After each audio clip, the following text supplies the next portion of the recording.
Interrogée par la télévision belge, ce dimanche 4 décembre 2022, Laetitia Hallyday se confie sur ses rapports avec les enfants de Johnny, David Hallyday et Laura Smet. L'heure est à l'apaisement. Ce dimanche 4 décembre 2022, Laetitia Hallyday était l'invitée de la chaîne belge RTL Info, à l'occasion de l'ouverture de la grande exposition consacrée à Johnny, à Bruxelles dans les jours à venir. L'occasion pour la veuve du rocker, dont on commémore aujourd'hui les 5 ans de la disparition, d'évoquer ses souvenirs avec lui mais aussi la façon dont elle fait son deuil ou encore ses filles Joy et Jade. Mais, celle qui partage désormais la vie de Jalil Lespé, a également dit un mot sur les relations qu'elle entretient désormais avec les premiers enfants de la star. Si est un joli hommage pour eux, ce n'est un secret pour personne, les liens entre Laetitia, David Hallyday et Laura Smet ne sont pas au beau fixe depuis le décès de Johnny Hallyday. En cause notamment des différends liés à l'héritage, qui avaient d'ailleurs fait couler beaucoup d'encre dans les journaux.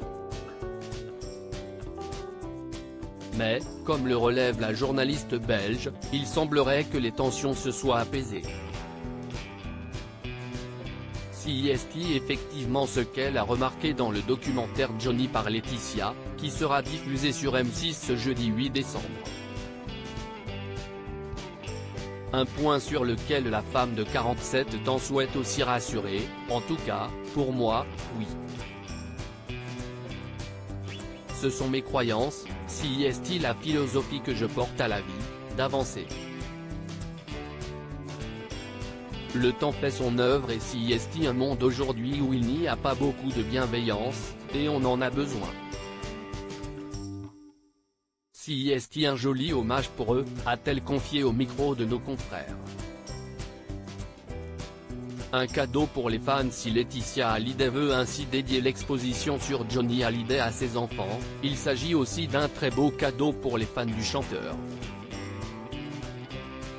En effet, de la reconstitution de sa chambre d'adolescent, à la réunion de ses voitures et motos de collection, ou encore de ses costumes de scène, tout est fait pour retracer au mieux l'incroyable rocker de celui qui avait eu le droit aux hommages de la nation.